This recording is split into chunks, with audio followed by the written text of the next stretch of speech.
मालपुर गांव में रामचंद्र नाम का एक व्यापारी रहता था। उसकी कपड़ों की दुकान थी और उसकी दुकान पर 3 नौकर थे। मोनू, तुम अपने घर गए थे ना? तुम्हारी बहन की शादी कैसी रही? बहुत अच्छे से हो गए मालिक।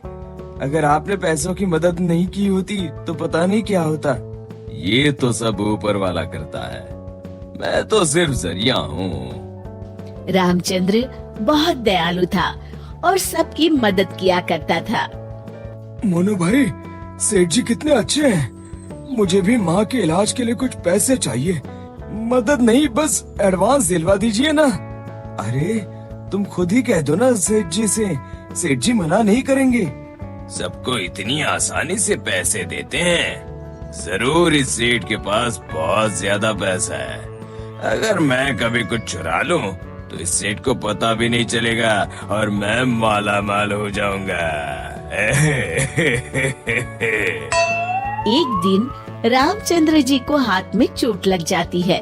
उनका हाथ सूज जाता है तो वो अपनी हीरे की नई अंगूठी उतारकर दराज में रख देते हैं और भानु वो देख लेता है। अब तेरी किस्मत बदलने वाली है भानु बेटा। अगर ये हीरे की अंगूठी तेरे हाथ लग गई ना तो ये लहंगा चोली के चक्कर में नहीं पड़ना पड़ेगा। अपनी भी एक दुकान होगी, तू भी दिन भर सेठ की कुर्सी पर बैठा रहेगा। तेरे आगे पीछे नौकर चाकर घूमेंगे। सोचते सोचते भानु सपने देखने लगता है। उसे ये सब दिखाई देने लगता है।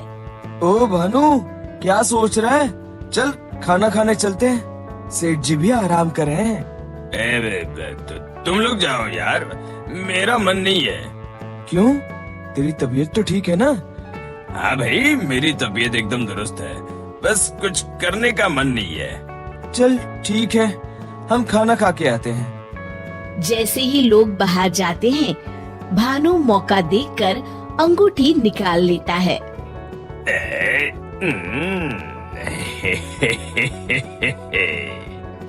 शाम के समय आज का हिसाब खत्म कर बच्चों, अब दुकान बंद करने का समय हो गया है। जब वे दराज खोलते हैं, अरे ये क्या, मेरी अंगूठी कहाँ गई?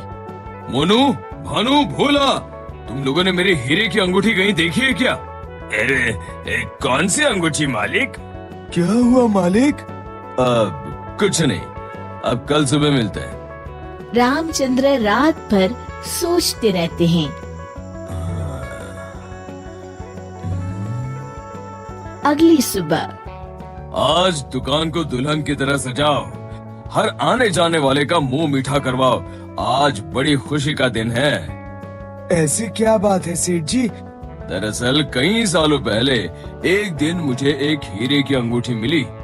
मैं उसे उठा के घर ले आया।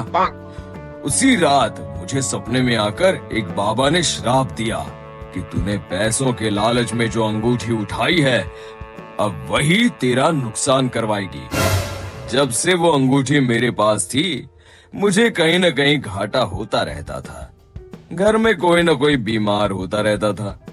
पर कल वो अंगूठी किसी ने चुरा ली और वो चोर अंगूठी के साथ साथ शराब भी ले गया। पर अगर ऐसा ही था तो आपने वो अंगूठी फेंक क्यों नहीं दी सेठ जी? अरे बाबा जी ने कहा था कि न मैं उसे फेंक सकता हूँ, न ही किसी को दे सकता हूँ। बस मुझे इंतजार करना है कि कोई स्वेच्छा से वो अंगूठी मुझसे ले ले। तो क्या आपका श्राप मुझे मेरा मतलब उस चोर को लग जाएगा? बिल्कुल। अब वो बेचारा ना अंगूठी फेंक सकता है, न किसी को दे सकता है। वैसे एक उपाय है। क्या उपाय सेठ जी? अरे तुम्हें क्या करना भानु भैया, अब चोर जाने और उसकी किस्मत। तू चुप कर, मैं तो ऐसे ही जानना चाहता हूँ। हाँ क्यों नहीं, क्यों नहीं। दरअसल अगर पूर्णिमा की रात को चोर हमारी दुकान के पीछे वाले बरगद के नीचे अगर अंगूठी गाड़ दे तो वो श्राप से बच जाएगा। तो आपने क्यों नहीं ऐसा किया सेठ जी? तू मेरी जान ले ले। अरे भाई, मुझे ये उपाय अभी पता चला। कल पूर्णिमा है, कल मैं उस अंगूठी को गाड़ने वाला ही था। लो, कर लो बात। अब तो चोर गया काम से। भानु पसीना पसीना हो जाता है। रामचंद्र अगली रात बरगद के पीछे छुप कर बैठ जाते हैं। तभी उन्हें एक परछाई आती हुई दिखती है। जैसे ही वो परछाई पेड़ के नजदीक आकर गड्ढा खोदने लगती है, रामचंद्र जी सामने आ जाते हैं।